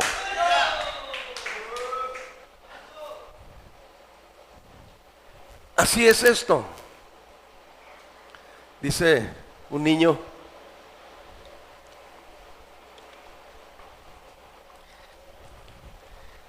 antes pedían aquí la canción esa de La niña de tus ojos, y varias veces la cantamos aquí, y un niño vino y la pidió y la cantamos. Oh, estamos evangelizando.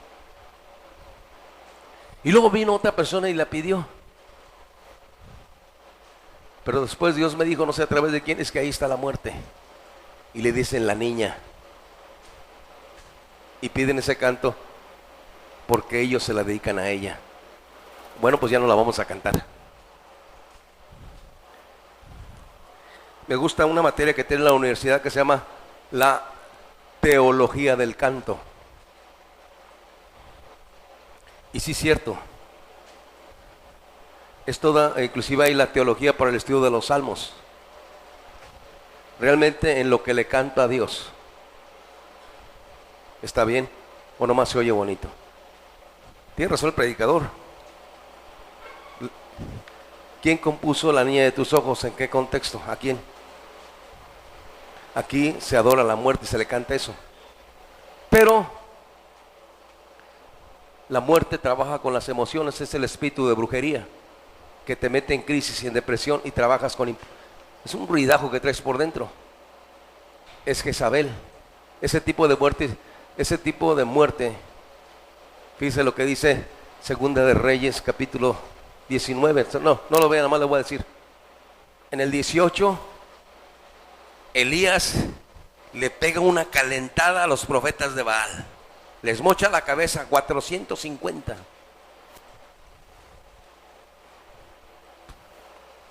Y luego Jezabel le manda un mensajero a Elías.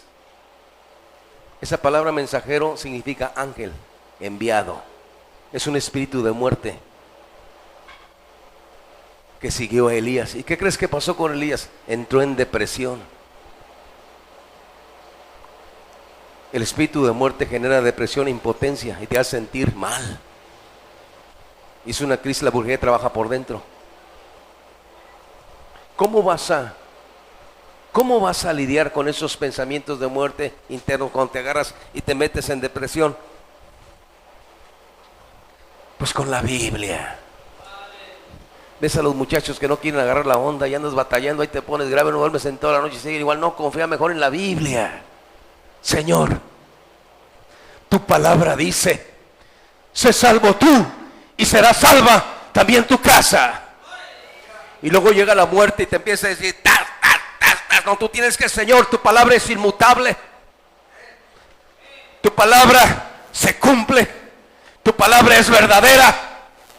Lo que yo estoy viendo me deprime, lo que yo estoy viendo no me ayuda, pero no voy a confiar en lo que creo, en lo que siento, voy a confiar en lo que dice la Biblia, porque la Biblia tiene de alguna manera estos decretos inmutables, y tu palabra dice: sé salvo tú y será salva también tu casa, Señor Dios. Y eso es lo que voy a declarar cada vez que venga este pensamiento a acusarme, este espíritu acusador de muerte que viene de alguna manera y me mete para entrar en crisis. No, Señor Dios, voy a pararme y voy a declarar tus decretos, Señor Dios. Voy a levantar mis manos y voy a decir: Señor Dios, tu palabra dice: consumado es. Tú has vencido, tú venciste las tinieblas. Tu palabra dice, Señor Dios, que tú agarraste a tus enemigos y los llevaste, Señor Dios, y los despojaste, Señor Dios, y los hiciste quedar en vergüenza. Mira, hermano, lo que dice la Escritura: en el tiempo de antes, cuando Roma iba a la guerra y invadía diferentes lugares, agarraba a los generales, a la gente del ejército de sus enemigos, y los traía vivos y los llevaba al Coliseo, y públicamente les quitaba sus galardones, les quitaba, si era general, le quitaba lo de general, los despojaba de su rango.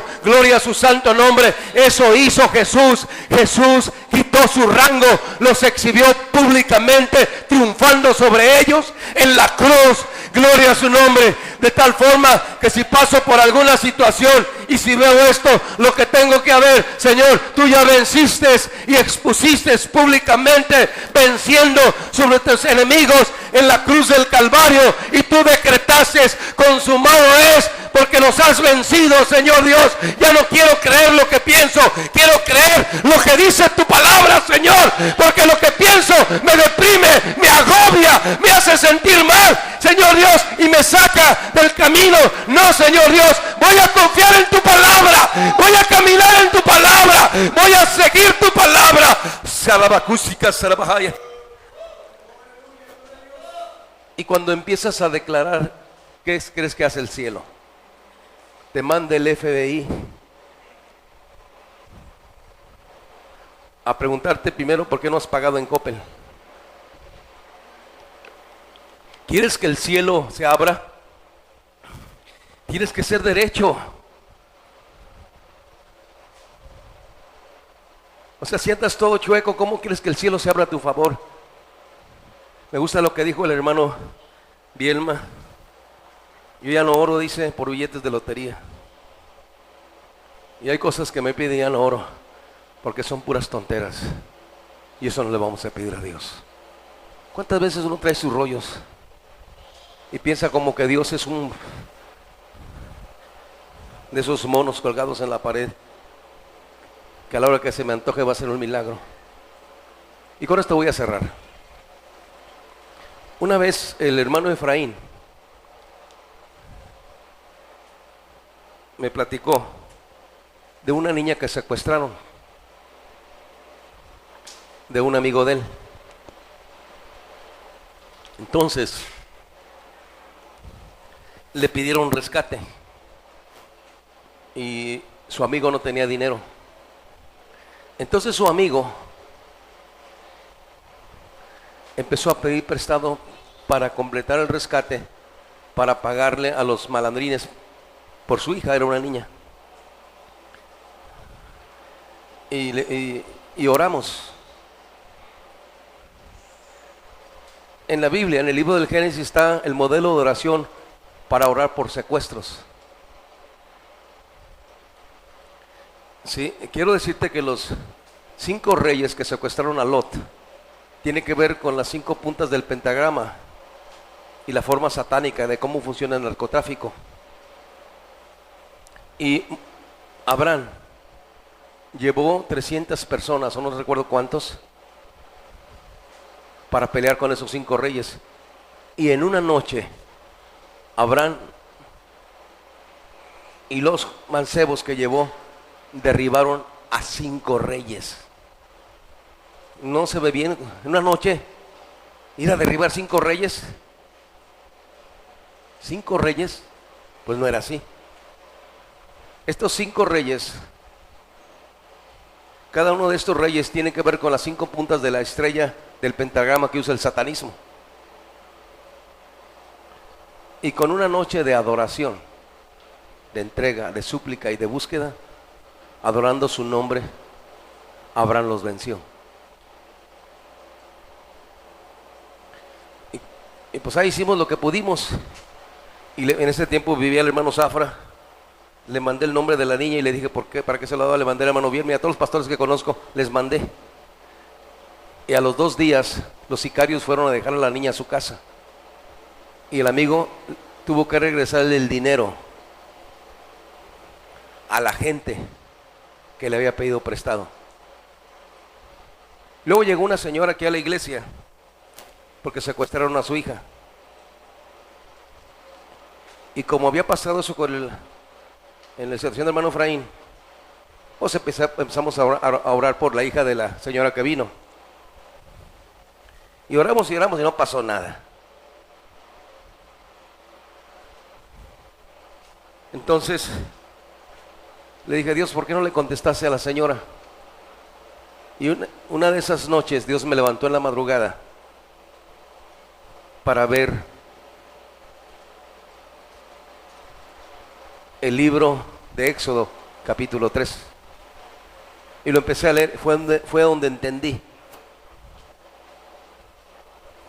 que la señora tenía una percepción equivocada de Dios. Y no percibía a Dios como Dios, sino como ídolo. Que no le estaba, en otras palabras, la señora no le estaba pidiendo a Dios. Le estaba pidiendo a lo que ella creía que era Dios. ¿Sí me voy a entender? O sea, no le estaba pidiendo a Dios. Le estaba pidiendo a lo que ella creía que era Dios, no a Dios. Entonces, eso que ella creía que era Dios, no le podía hacer el milagro.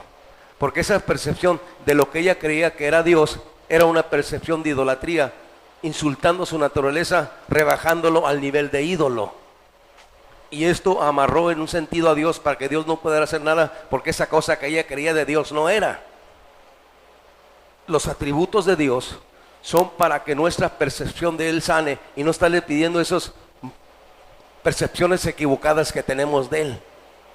Entonces la única forma de que mi mente pueda percibir a Dios es a través de lo que dice la Biblia. Y para terminar, le decía yo, bueno Dios, ¿por qué Israel? ¿Por qué fuiste tan injusto con él? Mira, la crueldad a la que fue sometido, ¿y quieres que se porte bien? Como decía María Félix, una muchacha que iba a la iglesia, la regañó su mamá, le pegó una regañada.